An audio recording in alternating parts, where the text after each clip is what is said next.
Assalamualaikum Ibu. Waalaikumsalam.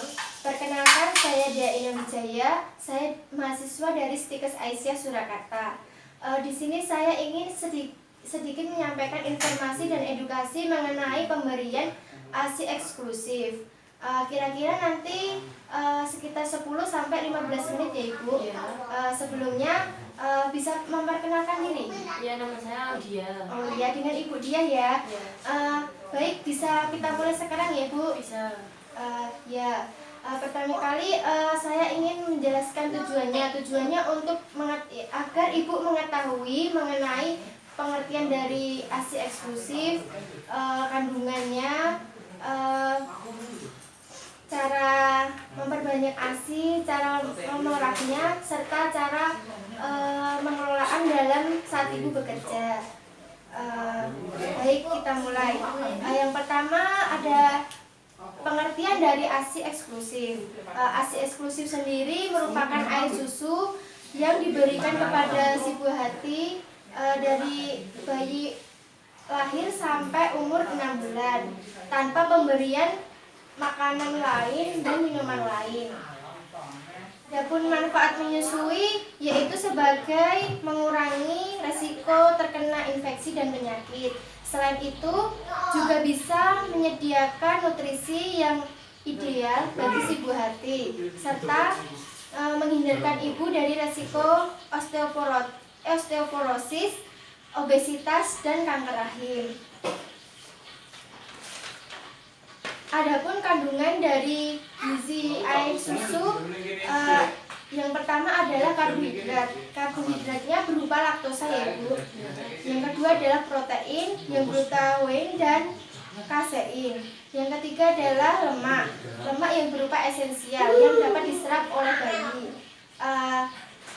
Susu juga mengandung tekstur.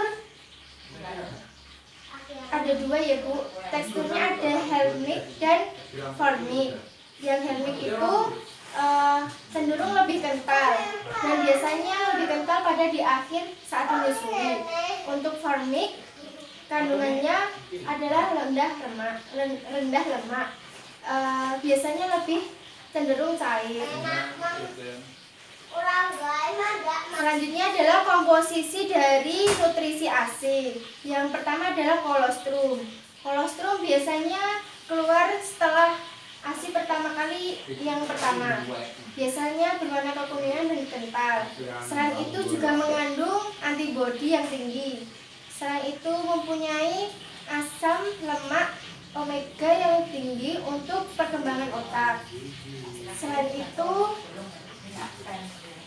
cara memperbanyak ASI dengan cara menyusui. Dengan ibu sering menyusui, ibu lebih banyak memproduksi hormon oksitosin yang tujuannya untuk memperbanyak kelancaran dari ASI ibu. Selain itu, ibu bisa meminum banyak air putih, minimal 8 gelas dalam 1 hari atau 2 liter. Yang ketiga adalah emosi yang stabil. Ibu jangan emosi yang berlebihan dan jangan berpikir yang berlebih. Yang keempat adalah membersihkan puting setiap kali ingin memerah dan memijatnya dengan rasa nyaman. Konsumsi makanan yang sehat juga perlu ya Ibu untuk memperbanyak produksi ASI. Yang terakhir dengan dukungan dari keluarga. Bisa dukungan dari suami, bisa dukungan dari orang tua ibu. Cara memeras ASI yang benar. Satu, ibu harus mencuci tangan dengan bersih. Yang kedua, menyediakan wadah yang steril dan menempatkannya di bawah udara ibu. Yang ketiga, letakkan ibu jari di atas areola dan jari lain di bawah areola. Setelah itu, ibu bisa melakukan gerakan mengurut ke arah puting ya ibu, dan menampungnya di dalam tempat yang sudah disediakan. Yang terakhir, lakukan secara bergantian antara kanan dan kiri selama 3-5 menit. sampai ASI benar-benar kosong. Cara penyimpanan ASI bisa di dalam wadah yang tertutup, kurang lebih bisa bertahan 3-4 jam.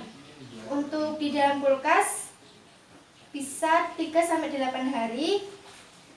Di freezer kulkas 1 pintu bisa 2 minggu.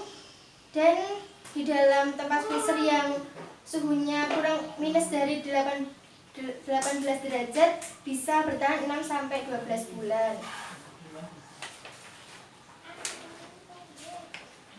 Cara pemberian ASI saat ibu bekerja, caranya dengan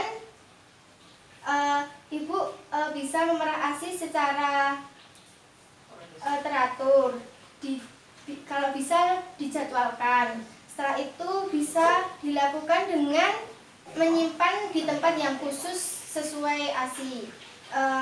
Baiklah, itu saja yang bisa saya sampaikan.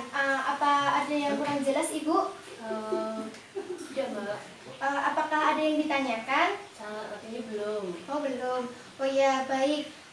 Baik, saya simpulkan ya, Ibu. Dari hasil tadi, saya sudah menjelaskan mengenai pengertian dan sebagainya. Saya ingin bertanya kepada Ibu mengenai materinya. Tadi saat pemberian ASI biasanya dilakukan pada usia berapa, Ibu? Dari sejak lahir sampai usia 6 bulan.